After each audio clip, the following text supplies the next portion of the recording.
عزت واجب الاحترام حجت الاسلام والمسلمین علامہ مظفر حسن صاحب کو خطاب کرے سے انہوں نے فوراً بعد عزت واجب الاحترام حجت الاسلام والمسلمین علامہ محمد اصغر علی ندوی صاحب کو خطاب کرے سے خدمت سیدہ آبا مولود کی مناسبت سے مولا امام محمد تقی علیہ السلام کی ولادت باسعادت کے حوالے سے وقت کے امام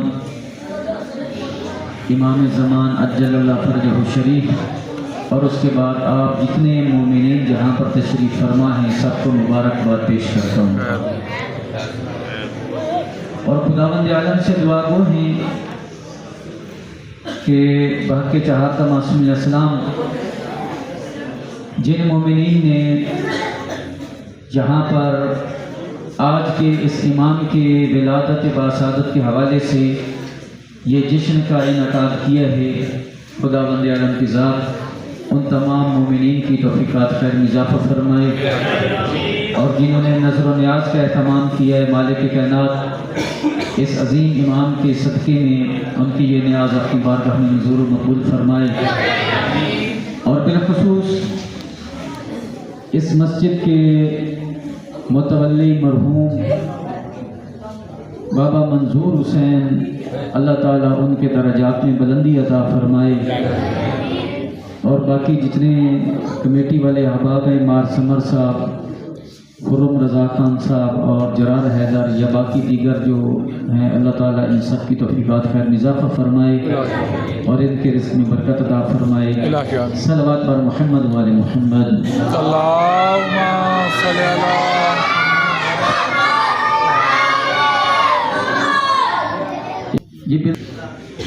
امام محمد تقی علیہ السلام کی ولادت باسعادت آج 10 رجب ہے 10 رجب 195 ہجری اور مولا کی جو شہادت ہے وہ 29 ذیقعد 220 ہجری امام کی کل عمر مبارک 25 سال بنتی ہے ٹوٹل ائمہ میں سے سب سے کم عمر جن کی عمر سب سے کم تھی امام محمد تقی علیہ السلام کی تمام ائمہ میں سے سب سے کم عمر تھی یعنی ٹوٹل 25 سال تو امام رضا علیہ السلام کی جو اولاد ہے ایک عرصہ تک امام کی اولاد نہیں ہوئی تھی جس طرح کے دشمن پیغمبر اسلام کو نعوذ باللہ من ذالک کہا کرتے تھے کہ لا ولد ہیں ان کی کوئی اولاد نہیں ان کا سلسلہ ختم ہو جائے گا اسی طرح کے تانے اسی طرح کی باتیں امام رضا علیہ السلام نے بھی سنی ہیں امام رضا علیہ السلام کی عمر مبارک 47 سال تھی اس وقت تک امام کی کوئی اولاد نہیں تھی 47 سال عمر مبارک تھی اور امام کی کوئی اولاد نہیں تھی دشمن امام کو تانے دیتا تھا کہ رضا تو لا ولد ہیں ان کی اولاد کوئی نہیں ان کی اولاد کوئی نہیں ان کے بعد ان کا سلسلہ جو ہے وہ ختم ہو جائے گا لیکن 47 سال کی عمر میں خداوند عالم نے امام رضا علیہ السلام کے گھر میں امام محمد تقی علیہ السلام جیسا فرزند عطا کیا اور پھر کم سنی میں ہی انہوں نے تقریباً منصب امامت سنبھالا ہے ایک مرتبہ ایک محفل کے اندر امام رضا علیہ السلام موجود تھے تشریف فرما تھے اس وقت امام محمد تقی علیہ السلام کی عمر مبارک 3 سال تھی تو اس محفل کے اندر کسی نے پوچھا کہ اے مولا رضا آپ کے بعد آپ کا کوئی وارث نہیں ہے اس وقت مولا نے امام محمد تقی علیہ السلام جن کی ظاہری عمر مبارک 3 سال کی تھی اشارہ کر کے فرمایا کہ یہ میرا فرزند ہے اس وقت سوال کرنے والے نے کہا اے مولا یہ تو ابھی بچہ ہے یہ آپ کو کیسے وارث قرار پائے گا یہ تو ابھی بچہ ہے مولا نے کہا یہ میرے علم کا وارث ہے مولا نے کہا کیا تم نے قرآن مجید نہیں پڑھا کہ قرآن مجید کے اندر موجود ہے کہ حضرت عیسیٰ پنگوڑے کے اندر صاحب شریعت اور صاحب کتاب ہونے کا اعلان کر سکتے ہیں، تو کیا یہ میرا بچہ 3 سال کا جو ہے یہ امامت کا حقدار نہیں ہو سکتا؟ ماشاءاللہ بے شک. کہا کہ اس منصب کے لیے جو معصوم ہوتا ہے، معصوم میں اس بات میں کوئی فرق نہیں ہے کہ چاہے وہ بچہ ہو یا جوان ہو. ماشاءاللہ. بچہ ہو تو بچہ بھی امام ہوتا ہے، بچہ ہو تو بچہ بھی نبی ہوتا ہے، جوان ہو تو جوان بھی نبی ہوتا ہے، بوڑھا ہو تو بوڑھا بھی نبی ہوتا ہے. اسی طرح جیسے بچہ جوان اور بوڑھا نبی ہوا کرتا ہے، اسی طرح امام بھی اگر بچہ ہو تو بچہ ہی امام ہوتا ہے، اگر جوان ہو تو جوان ہی امام ہوتا ہے، اسی طرح اگر بوڑھا ہو تو بوڑھا بھی امام ہوتا ہے. عمر کے اندر کوئی فرق نہیں ہے. ماشاءاللہ ماشاءاللہ. عمر نعرہ تکبیر، نعرہ رسالت، نعرہ حیدری. ماشاءاللہ. جی ہو بسم عمر کے اندر کسی قسم کا کوئی فرق نہیں ہوتا. اگرچہ گہوارہ کے اندر امام اگر گہوارہ کے اندر ہو تو وہ امام ہوتا ہے. اور کہا کہ میرے بعد یہ میرے علم کا وارث ہے. بس امام کا ایک واقعہ عرض کر کے آپ کی ذہنوں کو تمام کرتا ہوں تاکہ آگے پھر ہو سکتا لائٹ چلی جائے. نجفی صاحب کو ٹائم دو. البتہ اس کے درمیان میں چند ایک بچے ہیں جنہوں نے کچھ حدیثیں یاد کی ہوئی ہیں، ان کا ایک پروگرام بھی ہونا چھوٹا سا، تو ان کے وہ کر کے تو پھر انشاءاللہ نجفی صاحب کریں گے. تو امام محمد تقی علیہ السلام کے معجزے کا، فضائل کا، کمالات کا ایک واقعہ جو آپ کی سماعتوں کے نظر کر رہا ہوں. شیخ مفید نے علی بن خالد سے ایک روایت نقل کی ہے. شیخ مفید نے علی بن خالد سے ایک روایت نقل کی ہے. علی بن خالد یہ سامرا کے اندر